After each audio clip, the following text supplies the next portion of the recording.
You are here at the channel UrbX, the definitive space for decoding the intricate design layers of human habitats.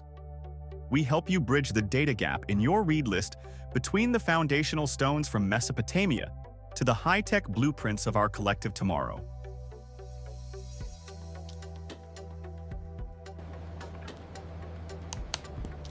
UrbX explores for you how we are planned, how we are built, and how we will thrive.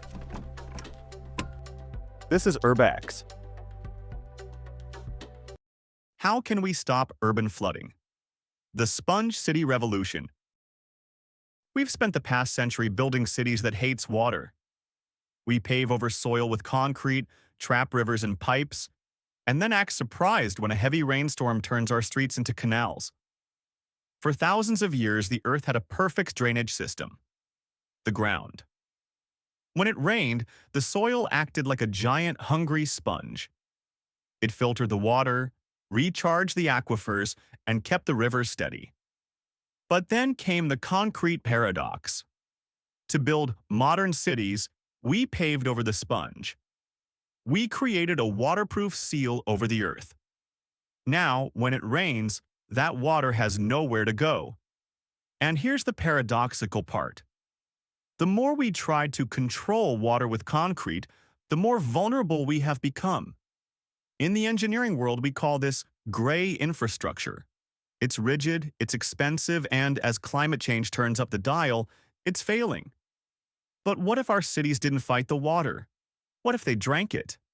Welcome to the era of the sponge city. What is a sponge city?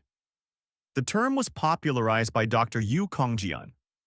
Sponge city is a simple concept where instead of rushing water into drains and out to sea as fast as possible, we use nature-based solutions to let the city breathe.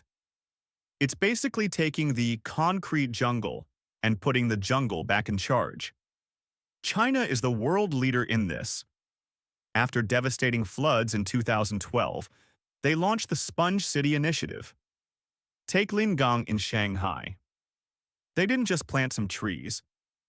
They built a starry sky park with huge wetlands and floating islands of plants. When Typhoon Infa hit in 2021, while other parts of the region struggled, Lingang's sponges soaked up the surge. The park alone treated 15,000 cubic meters of water a day, cleaning it until it was safe to release back into the river. Let's take a look at some successful park designs made for the concept Sponge City. Yanweizhou Park, Jinhua, China. Commonly cited as the gold standard for sponge cities, this project transformed a flood-prone area at the confluence of two rivers into a resilient ecological park with permeable walkways and native vegetation that can survive being submerged during monsoon seasons. Bishan Ang Mo Kio Park, Singapore.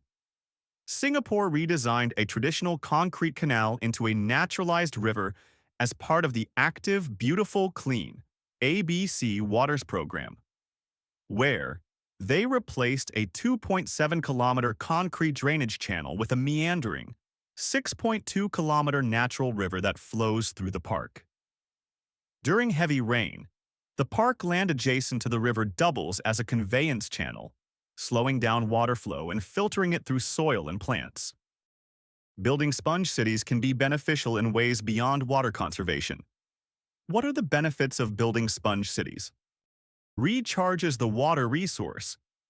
By increasing groundwater levels, we're essentially topping up the Earth's natural savings account.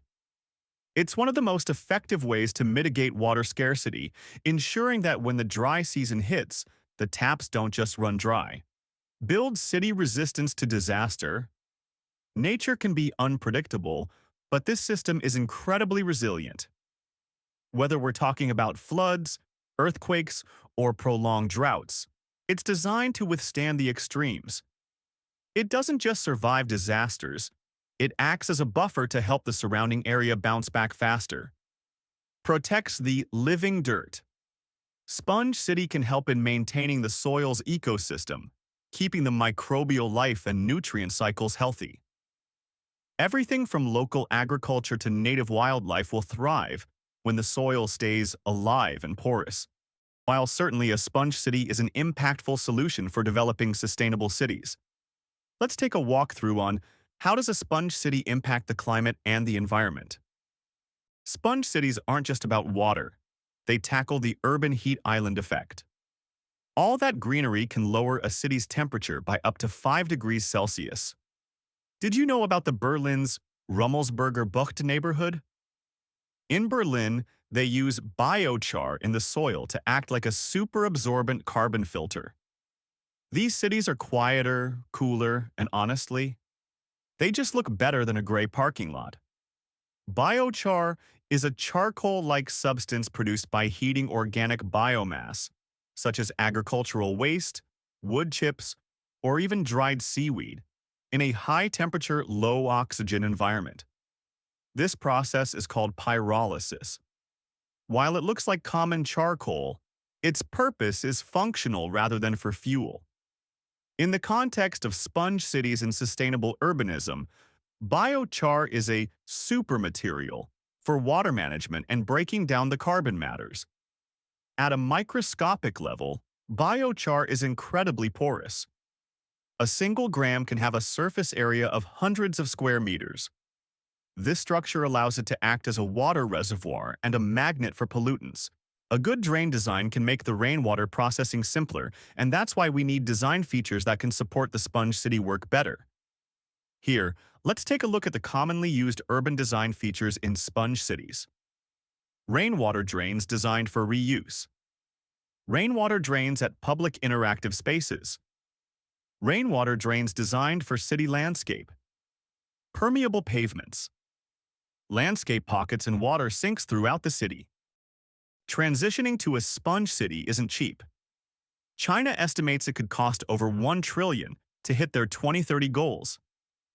But when you compare that to the billions spent every year on flood damage, the sponge city as a concept starts to look like a bargain. We can't stop the rain, but we can stop fighting it. Maybe it's time we let our cities get a little more absorbent. For more such content on urbanism and urban planning, hit that subscribe button. I'll see you in the next one.